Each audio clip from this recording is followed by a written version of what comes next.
Hello and welcome to this online lesson. My name is Mr. Hoven, and today we're going to be talking about the fourth president of the United States, Mr. James Madison, and the War of 1812. Keep in mind, from last time, we talked about the springing up of political parties such as the Democratic Republicans and the Federalists. We also mentioned the presidencies of John Adams and Thomas Jefferson. Now, following Washington's precedent, Jefferson refused to run for a third term. He kept the precedent that presidents will only serve 2 four-year terms. So Republican James Madison easily won the 1808 presidential election.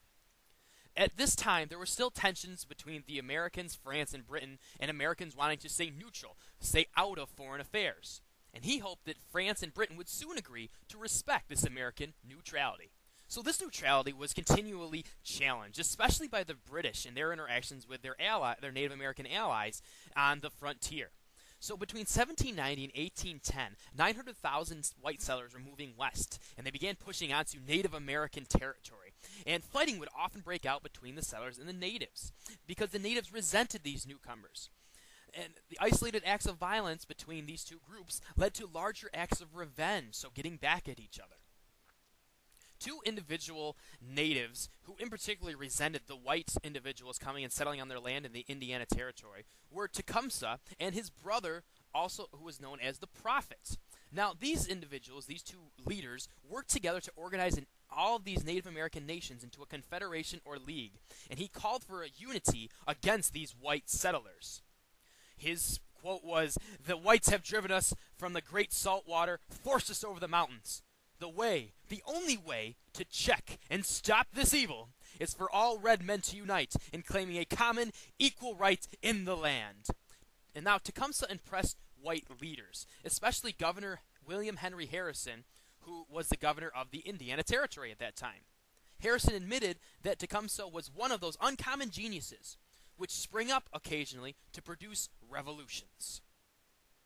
So Tecumseh and the Prophet set up a village at Tippecanoe Creek in the Indiana Territory, and this would be the site of a great battle that helped bring Americans in from their long neutrality stance and start more of a conflict between the Americans and the European nations. So rivalries among Native Americans kept Tecumseh from uniting all natives east of the Mississippi River. Still, white settlers were alarmed and worried about his success. In 1811, Harrison marched 1,000 soldiers against Prophetstown, the town set up on Tippecanoe Creek, and at that point, the Prophet, Tecumseh's brother, was in charge. Tecumseh was away trying to organize more natives in the south. The Prophet led a surprise night attack on Harrison's troops. Both sides suffered heavy losses at this Battle of Tippecanoe. In the end, Harrison's troops defeated the Prophet's forces and destroyed Prophetstown. The whites celebrated the battle as a major victory. Still, Tecumseh and his followers continued to resist white settlement. So fighting with Native Americans hurt relationships between the United States and Great Britain. The British were actually supplying guns and ammunition to the natives on the frontier, the same guns they were attacking Americans with. They also encouraged Indians to attack United States settlers. Now, this really started frustrating the Americans. The British were also impressing the American sailors. Now, this idea of impressment means that British sailors were attacking American vessels and forcing those American sailors to work for the British Navy, again, causing tension between the two nations. So in order to try to alleviate these tensions between the United States and Great Britain, as well as France, President Madison made an offer to both countries. And his offer was if either the French or the British stopped seizing American ships, the United States would stop trading with the other nations. So if France stopped seizing American ships, the United States would stop trading with Great Britain. Napoleon, who was the leader of France, quickly announced that France would respect this American neutrality. And as promised, the United States continued to trade with France, but stopped all shipments to Great Britain, who refused the deal. So Madison did not want war. Other Americans were not as cautious.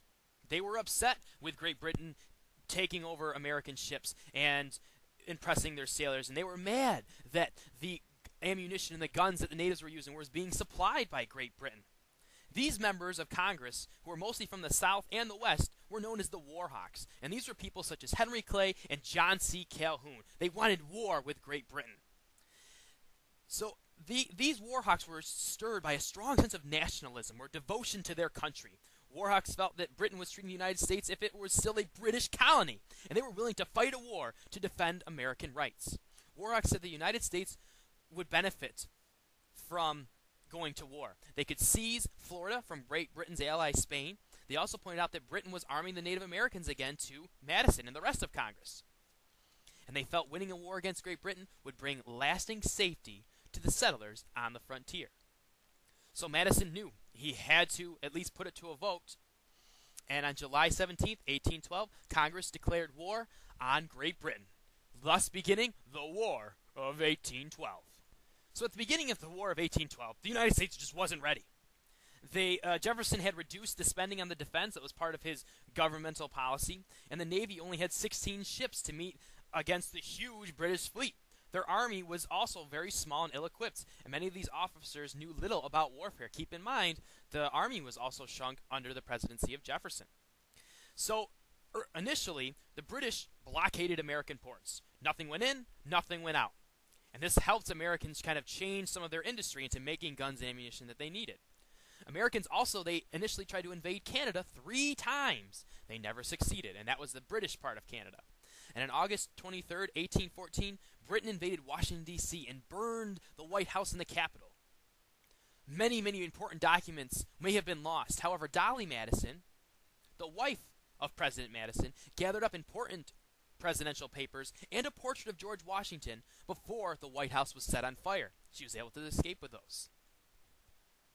In 1813, the Americans set out to win control of Lake Erie. Captain Oliver Hazard Perry had no fleet, so he designed and built his own ships. In September 1813, he sailed this tiny fleet against the British.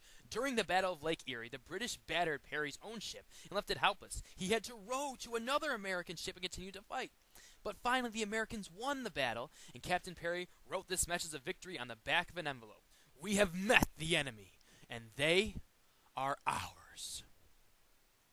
And during this war, the British had planned in 1814 to attack New Orleans. From there, they hoped they would sail right up the Mississippi. However, Andrew Jackson was waiting. He had turned his group. He had a group of frontier fighters into a strong army. He was able to take Pensacola, Florida, and to keep the British from using it as a base, and he marched to Mobile, Alabama, and set up camp in New Orleans. His force included thousands of frontiersmen and Choctaw Indians. The Choctaw were longtime rivals of the northern Native American nations who had allied with the British. Many of Jackson's troops were expert riflemen. They were sharpshooters, the earliest kind of idea of a sniper. So the American soldiers dug trenches in to defend themselves in New Orleans. On January 8th, 1815, the British attacked. Again and again, British soldiers marched toward American trenches, and more than 2,000 British died under deadly American fire of these sharpshooters. Only 7 Americans died at this battle. They cheered this battle of victory of New Orleans, and overnight, Andrew Jackson became a national hero, setting him up for a presidency run many years down the road. And from this battle, it showed that the Americans were willing to fight, and they would be successful on their home turf. And after some more fighting, a peace treaty was signed in the city of Ghent, Belgium. John Quincy Adams, one of the American delegates, summed up the Treaty of Ghent in one sentence. Nothing was adjusted, nothing was settled. They agreed to restore pre-war conditions, that's Britain and the Americans, but the treaty said nothing about impressment or neutrality. These issues had just faded due to the end of the wars in Europe. Other issues were settled later. So really, looking back, neither side really won the War of 1812. The U.S. did have now European respect. Americans had a new sense of nationalism, but nothing really was settled. So just kind of leaving, well, what was the point of the war for then? But that's, again, to look at another time. Hope you enjoyed this online lesson. Next time, we'll look at some future presidents, as well as the Industrial Revolution. We'll see you next time.